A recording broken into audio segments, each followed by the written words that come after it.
113년 전 저 황해도에서 우리나라 복음의 모판이라고 했죠. 황해도가 진짜 복음으로 뛰어난 곳이었습니다. 거기서 어느 대단한 부잣집에서 응애 하고 딸아이가 하나 태어납니다.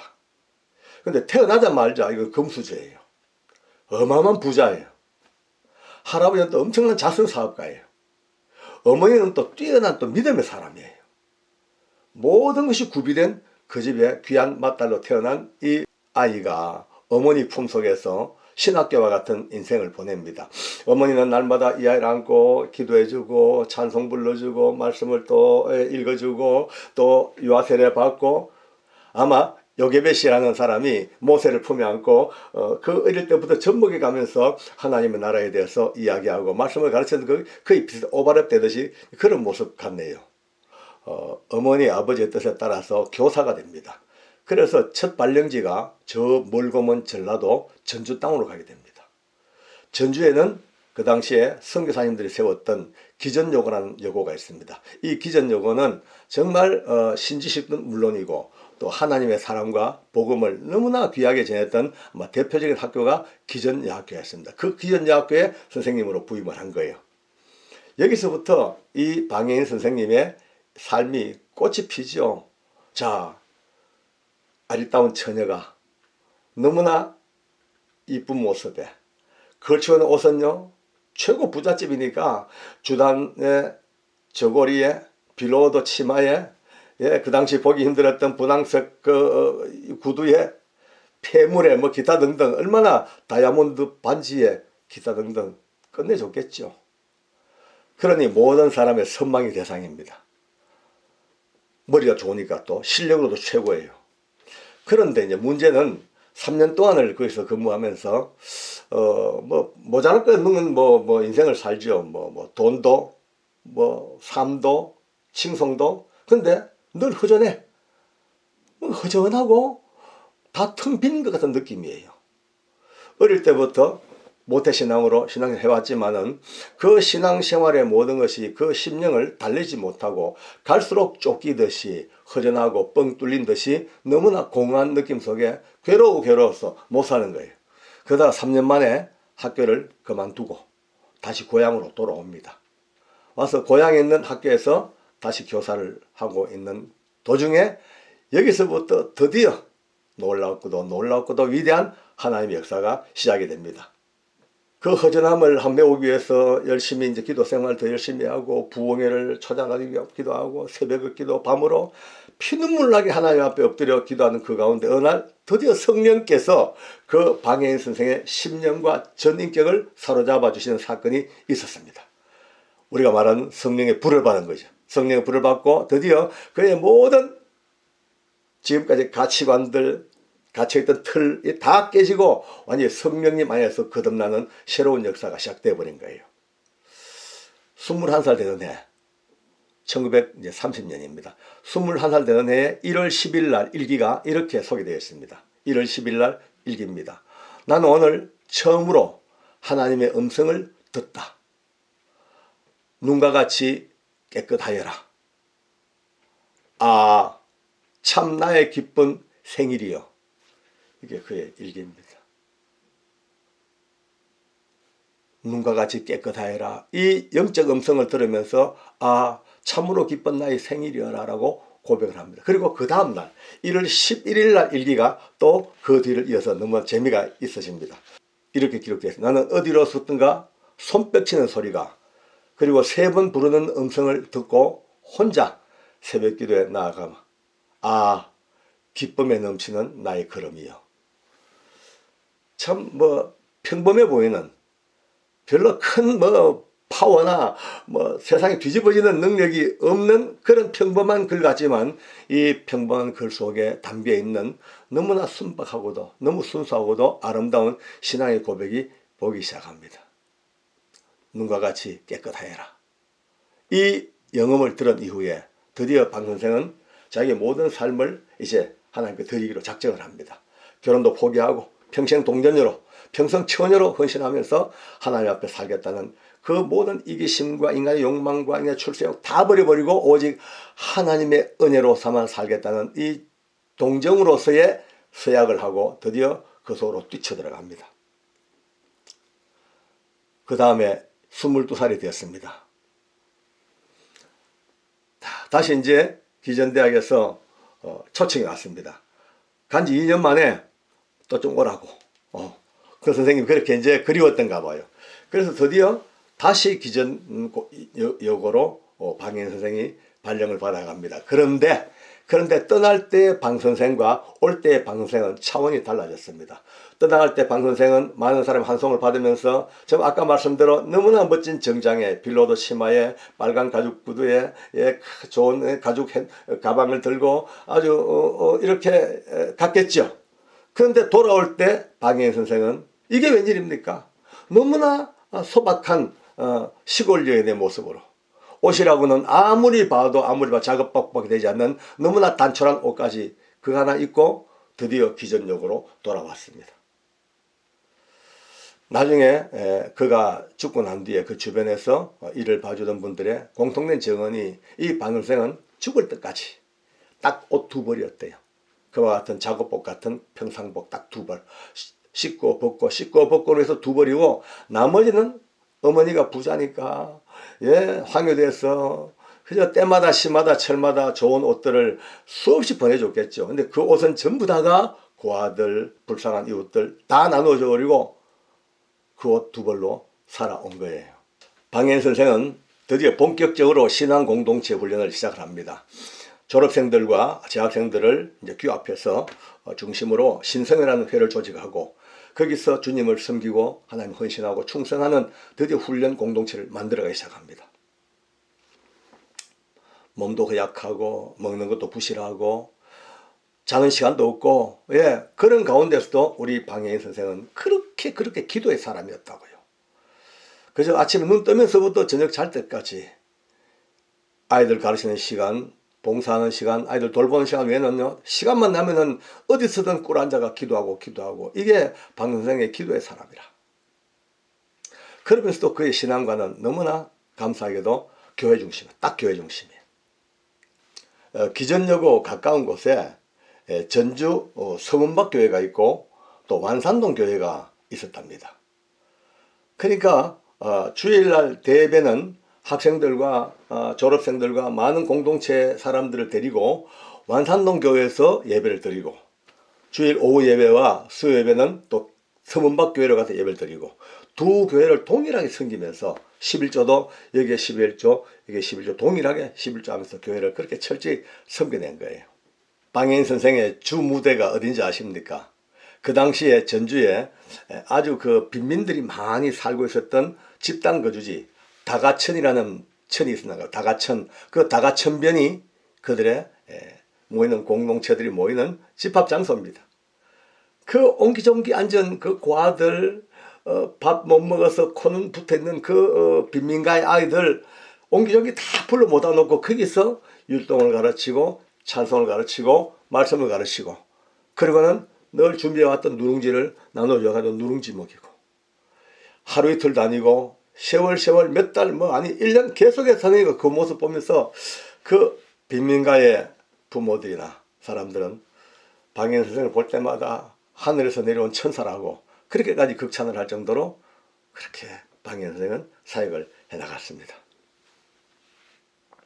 학생들 하나하나 전부 다 챙겨보고 어려운 거 다 돌봐주고 공납금 없으면요 주머니 틀어서 또 공납금 떼주고 아픈 애들 있으면 끌트 안고 병원까지 달려가지고 이런 헌신적인 사랑을 쏟으면서 수많은 사람들이 얼마나 감동을 받았겠습니까?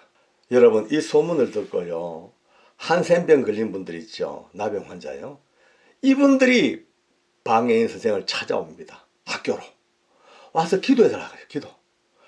여러분요 20대 꽃다운 이 젊은 여선생이 그 진물이 질질 흐르는 그들의 손을 전혀 마다 않고 붙들고 눈물을 뚝뚝 떨어뜨리면서 기도를 해주는 겁니다.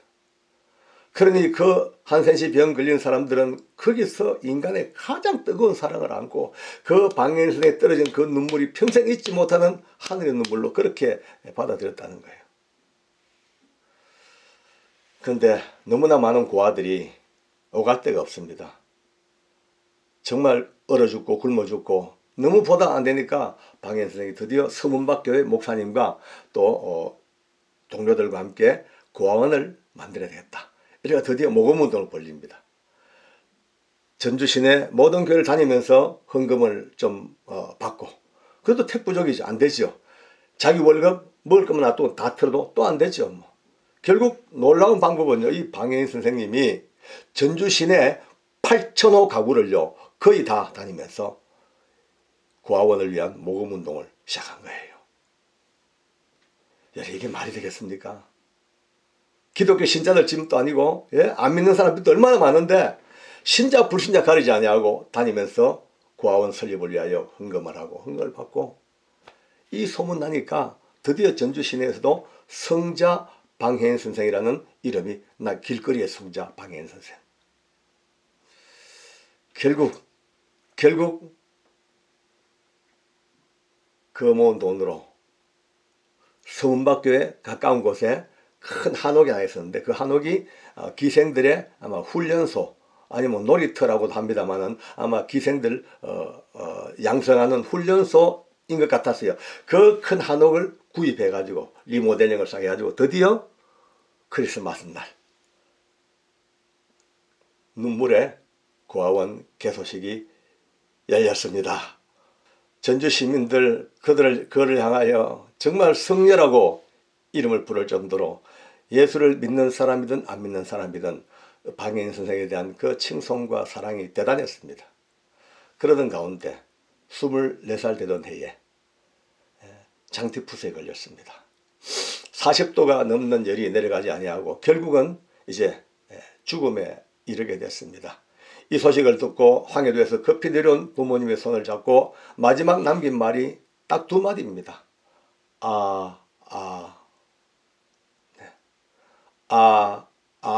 이 두 마디를 남기고 이 땅을 떠났습니다. 그 속에 얼마나 많은 의미의 말들이 담겨 있을까요? 후회 없는 인생을 살고 간다는 너무나 보람찬 하나님 앞에 어떤 고백도 되겠죠. 아니면 아직도 못한 일들 때문에 가슴 아파하는 아픔도 있겠죠. 부모님 앞서가는 불효녀의 아픈 마음을 담기도 했겠죠. 두고 가는 고아들과 학생들의 그들을 종래 잊지 못해서 가슴 아픈 아아도 될 수가 있겠죠. 그 아아가 오늘 제 마음을 찔러옵니다. 결국 그의 장례식은 사랑하는 기전여고 운동장에서 학생들과 고아들과 전주 시민들과 얼마나 많은 사람들이 모여서 눈물로 감사로 그를 떠나보냅니다. 학생들은 팔짝팔짝 뛰면서 우리는 엄마 아빠 사랑이 없어 살 수 있지만 선생님 사랑 없이는 못 살아요. 이 그다음 뜨거운 고백들이 날려가고 어머니 외치는 고아들의 그 울부짖는 소리와 선생님의 그 피 맺힌 그 소리를 뒤로하고 결국은 이 땅을 떠나 하나님의 나라로 들어가게 됐습니다.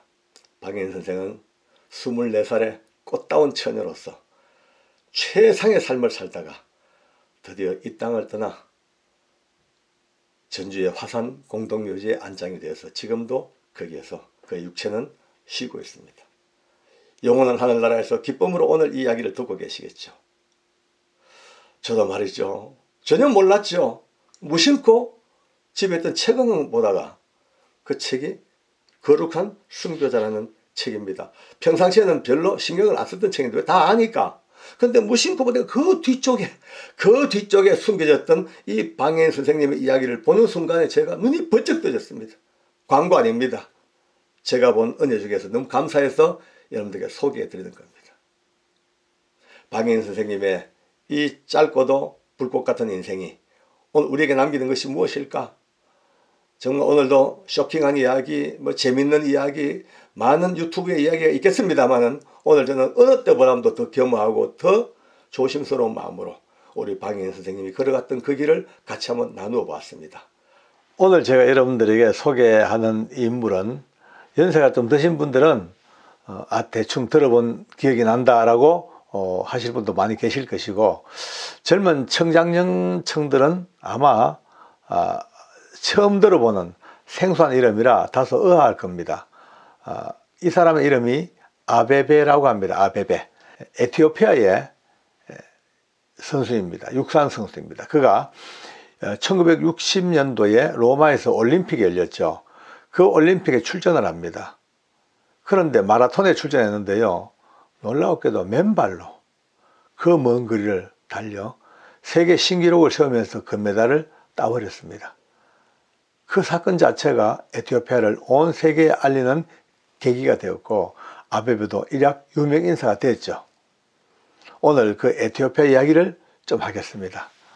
미리 말씀드리겠거니와 이 에티오피아는 특이하게도 오랜 세월 전부터 하나님을 아는, 하나님께 예배하고 경배했던, 그리고 기독교 국가로 참 널리 알려진 나라가 바로 이 에티오피아입니다. 근데 그 에티오피아의 전설처럼 내려오는 전승된 그 자기들만의 역사책이 있습니다. 그 역사책에 보면은 에티오피아의 여왕이었던 시바의 여왕이 솔로몬과 결혼을 하게 됩니다. 물론 이 당시의 결혼은 서로 I love you, 사랑해, 이런 결혼보다는 국가적인 정책, 정략으로 결혼하기도 하고, 외교적인 또 수단으로 결혼도 하기로 하고, 아마 그렇게 됐죠. 그러니까 이 에티오피아의 여왕과 솔로몬이 결혼해서 왕자를 낳습니다. 그 왕자가 똑똑하고 아주 걸출하고 뛰어난 인재입니다. 이 왕자가 이제 어머니에게 자라다가 또 때가 되면 또 예루살렘 가서 또 아버지 솔로몬에게 또 가서 왕궁의 법도를 배우고 유학도 하고, 그렇게 오가면서 눈독을 들인 것이 성전 안에 있는 법궤에 눈독을 들입니다. 가장 중요한 법궤, 그 법궤를요 완전 모조품 만들어 가지고 그 모조품과 진품을 바꿔치기를 해버립니다. 그리고는 그 진품을 가지고 자기 에티오피아로 돌아와서 그걸 숨겨놨다는 거예요. 지금 그 법궤가 에티오피아의 시온의 성모교회라는 교회가 있습니다. 제가 인터넷 찾아보니까 교회 장면도 다 나옵니다. 거기 보니까 지금도 그 지하 비밀한 곳에 이 법궤가 놓여지는데, 일반인들은 절대 접근하지 못하고 그곳을 지키는 사제만이 접근할 수 있다는 그렇게 기록이 나와 있더라고요. 어쨌든 믿거나 말거나 합니다만은 그렇게 시작된 그 역사이기 때문에 일찍이 이 나라는 유대교에 완전히 온 나라가 이제 몰입을 합니다. 그렇게 유대교로 쭉 나라가 이제 운영되어 왔죠. 통치되어 왔죠. 자, 그러던 중에 이제 재밌는 사건이 하나 생깁니다. 세월이 많이 흘러 예수님이 이 땅에 오셔서 모든 사역을 다 마치시고 부활하셔서 성천하신 이후로 그의 제자들이 온 세상을 다니면서 복음을 전할 그때입니다. 어느 날 하나님의 사자가 성령께서 빌립이라는 예수님의 제자 사도 빌립에게 나타나십니다. 나타나셔서 남쪽으로 가라, 남쪽으로 빨리 가서 광야길로 들어가라고 그렇게 몰아붙입니다. 그러니 빌립이 그 하나님의 성령에 붙잡혀서 남쪽으로 드디어 광야길로 들어가는데, 들어가 보니 마침 누구를 만나냐 하면은 에티오피아의 여왕의, 에티오피아 여왕이 많았던가 봐요. 이때도 여왕입니다. 여왕의 모든 내탕구를 전부 막 책임지고 있는 관리가 예루살렘에 하나님께 제사하러 왔다가 돌아가는 길입니다. 아마 이 당시엔 이미 유대교가 그 나라의 근본 이제 종교가 되어 있으니까 왕을 대신해서 이 고급 관리가 특사로 와서 아마 하나님께 예배하고 돌아가는 도중이겠죠. 근데 빌립이 보니까 이 관리가 마차에 술에 앉아가지고 쭉 두루마리를 읽고 있는데 이사야서를 읽고 있습니다.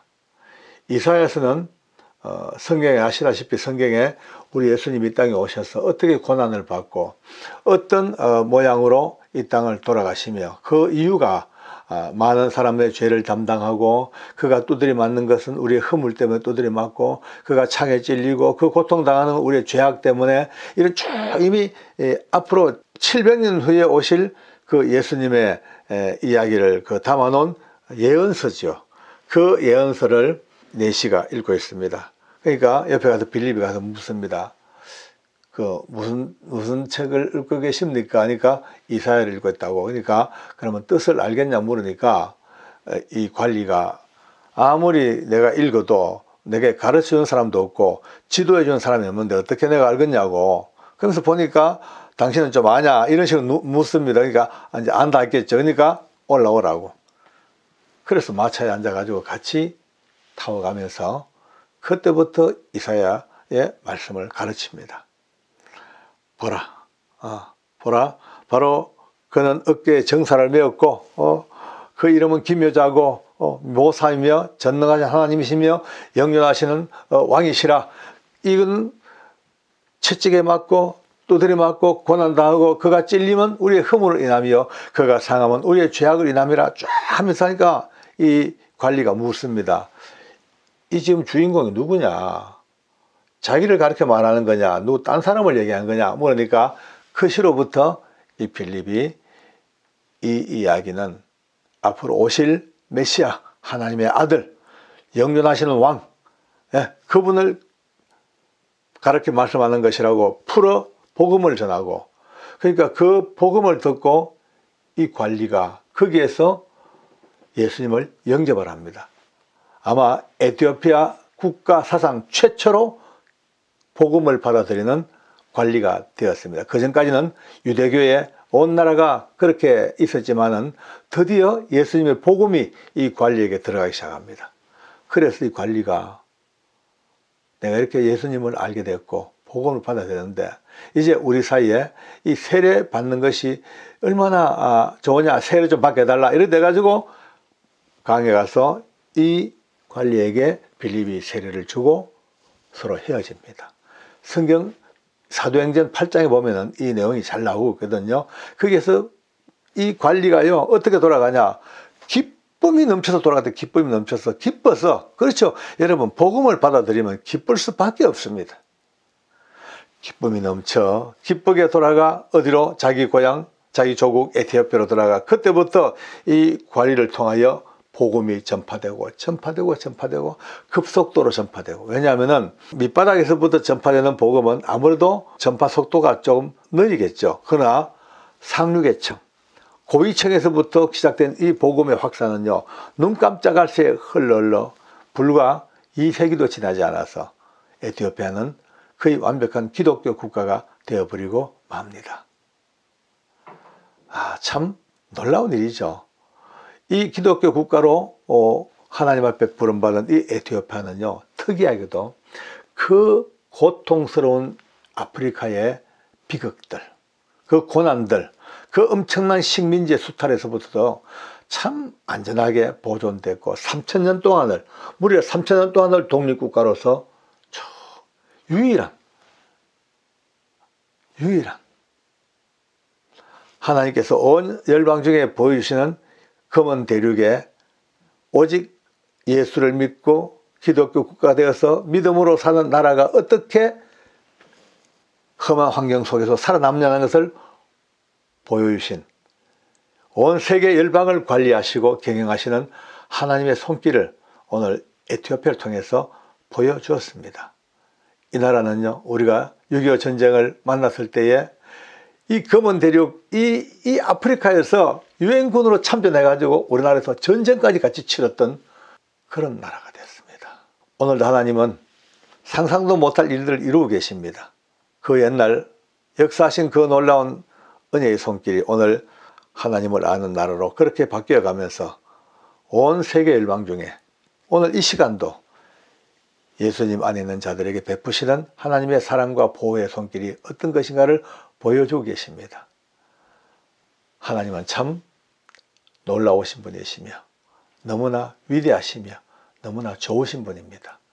오늘도 이 하나님의 은혜 속에서 예수님을 믿고 사는 이 복이 얼마나 큰 것인가를 이 신년 벽두에 마음껏 누리면서 남아있는 생에 열심을 다하여 주님 사랑하고 살아가기를 원합니다.